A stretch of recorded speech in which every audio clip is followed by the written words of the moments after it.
Olá pessoal, sejam muito bem-vindos a mais um conteúdo aqui do nosso canal, sempre trazendo as principais notícias para vocês dos fundos imobiliários e, como vocês devem estar sabendo, né, tá dando aqui uma olhada como é que está o mercado de fundos imobiliários.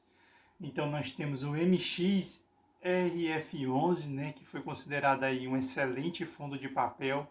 Ele está caindo 6,11%, né, nos últimos 12 meses, e no mês atual ele está caindo 0,5%.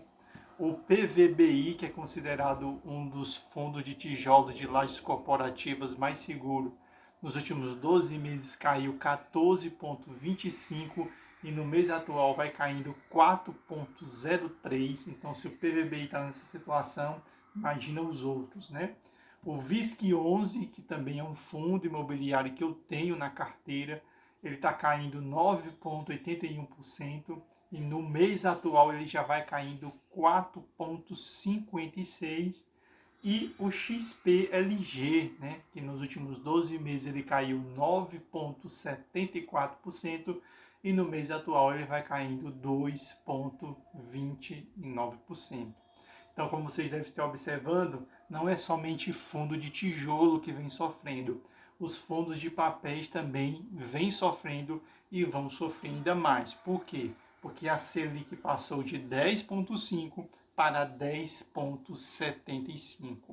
Como os fundos de tijolos, a maioria dos seus contratos são indexados ao IPCA, por mais que a inflação venha querer disparar, dificilmente isso vai acontecer, porque se elevou a taxa Selic e a taxa Selic ela é o freio da inflação.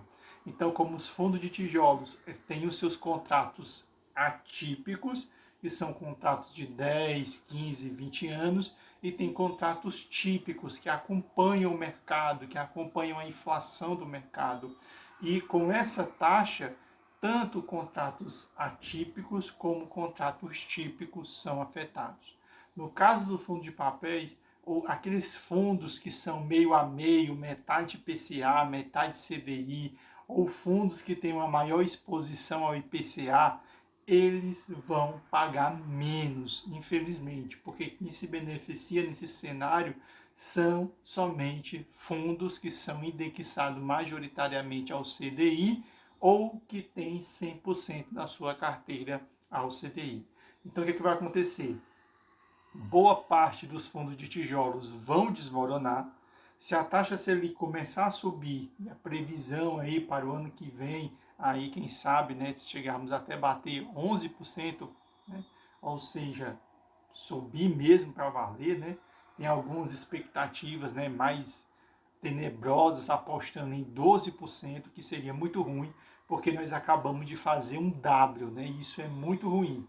A taxa Selic estava 13,75, bateu 10,5 e ao invés de seguir descendo, ela subiu, né? E isso é muito ruim, porque quando ela começa a subir, geralmente a gente fica sem parâmetro de onde é que ela vai parar. E outra coisa que eu começo a observar no mercado de fundos imobiliários, na bolsa, de forma em si, parece que essa Selic na casa de 2 dígitos parece ser o novo normal, né? Porque o ideal é que de 10,5 começasse a descer e a gente entrasse na casa de 1 dígito. E infelizmente isso não está acontecendo, ou seja, nós estamos com fortes sinais de que Selic acima de 2 dígitos é o novo normal no Brasil. E isso infelizmente é muito ruim, porque isso acaba com fundos imobiliários de tijolos, mesmo recebendo dividendo isento de imposto. Por quê? Fundo de tijolos ele vai pagar 9%, vai pagar 10%, no máximo 11%. Você sugando ali, você tira 11%. Se o novo normal for Selic acima de 10%, infelizmente, ou esse universo de fundos de imobiliário de tijolos fica muito prejudicado. Quem começa a sobreviver são os fundos de papéis. É por isso que eu observo que nesses últimos anos, né, até mesmo o IFIX, até mesmo os novos fundos que têm feito IPO são principalmente de papel, né? A gente observa um certo esvaziamento de novos fundos de tijolos, né? Infelizmente, essa concepção, esse mercado, ele, se você observar o IFIX hoje ele é mais tomado por fundo de papel do que até mesmo fundo de tijolo, diferente de lá no início, quando ele era majoritariamente de papel, onde tinha como finalidade desenvolver o mercado imobiliário em si, né? Então, infelizmente, se nós entrarmos nesse cenário de que taxa Selic acima de com 2 dígitos é o novo normal, infelizmente isso vai ficar muito ruim para fundo imobiliário de tijolo. Agora, como os fundos imobiliários de tijolo estão caindo, no meu caso eu não estou aportando, não vou mentir para vocês. Eu estou esperando parar de cair. Por quê? Porque o meu preço médio está muito baixo. E se eu comprar agora, vai ficar ruim, né? Então eu espero, né? Por exemplo, MXRF11 só tem uma cota, só para acompanhar mesmo o mercado. PVBI eu não tenho, né? Lajes corporativas. O VISC eu tenho 2 fundos imobiliários de shopping, tenho o VISC e o MOL. Eu não sou aquele acumulador de cotas que tem 32 fundos imobiliários, não gosto disso, porque eu gosto de estar acompanhando, olhando o mercado de fundos imobiliários, então só tenho 2. MOL e VIS, que eu comprei todos os dois muito barato lá no início de 2023, consegui montar uma posição de forma que o preço está muito baixo, ou seja, tem que cair muito. E do ponto de galpões logísticos, eu tenho um XPLG que está despencando violentamente, mas eu vou esperar cair para de novo aportar, ou seja, eu vou esperar ele parar de cair, ele andar de lado para aportar. Enquanto isso, o dinheiro fica numa reserva de emergência, não tem problema, porque está caindo, está despencando, ou seja, investir agora não vai cobrir nem o dividendo que a cota vai me pagar, então esperar cair mais. E fundos imobiliários, eu tenho um BTLG que também vai despencando, eu estou de olho aí que eu quero ver se ele entra na casa de 99, 98, quem sabe bater 97, também está aportando nele. E são 2 fundos imobiliários que eu tenho. Eu gosto mais do BTLG do que do XPLG, mas eu gosto de manter eles 2 na minha carteira, né?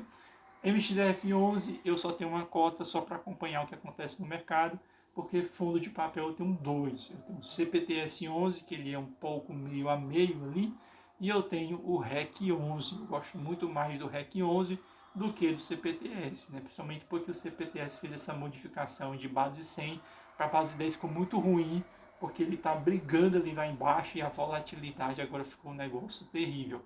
O REC11 não, ele é mais high grade, né?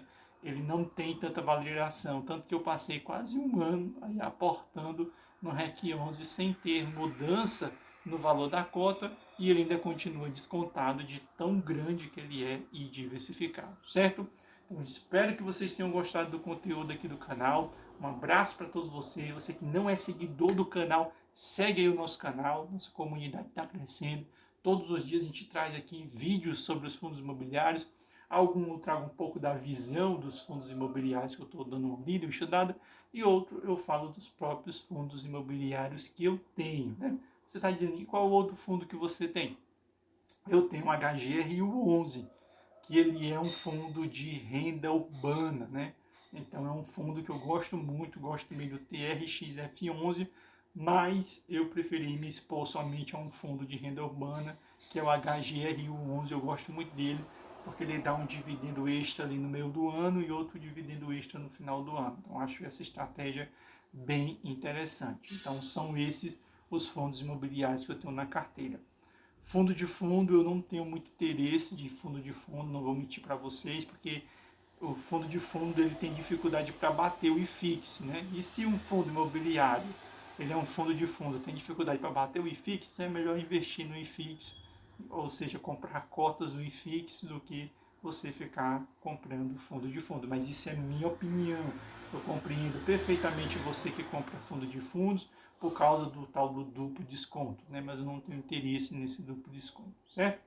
Então, valeu, obrigado para todos vocês e até o próximo conteúdo aqui do canal, trazendo algumas notícias e um pouco da percepção do mercado de fundos imobiliários, que certamente tijolo vai cair. Então, se você aportar, você tem que saber que você vai aportar em tijolo e vai ver cair. Se você tiver estômago para aportar e ver cair, se não desesperar, manda brasa. Agora, se você quiser esperar parar de cair para andar de lado ou fazer um V de subida, aí junta esse caixa aí em alguma reserva de emergência, em alguma coisa, porque a queda está grande. Claro que o mercado já precificou essa queda, mas como boa parte dos investidores de fundos imobiliários são investidores CPF, isso não está precificado.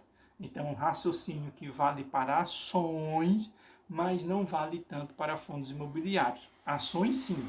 Essa subida da Selic, a ação já está precificada, isso daí já é indiscutível. Fundos imobiliários não, porque são investidores CPF, não são pessoas que olham a carteira todo dia, são geralmente pessoas que vão olhar essa carteira no final do mês, então não tem tempo de acompanhar. Então, quando eles verem a queda, eles vão sair vendendo e você também vai sair vendendo, principalmente se a Selic começar a subir muito.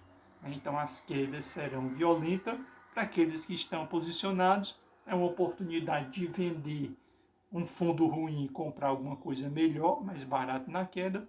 Ou se você está com uma carteira boa, você gosta dos seus fundos imobiliários, espera parar de cair, deixa andar de lado, ou quem sabe fazer um V, você aporta, enquanto isso deixa esse dinheiro aí em um CDB, um CDB, algum título aí de liquidez diária, para você formar caixa e também não estar perdendo dinheiro parado, certo?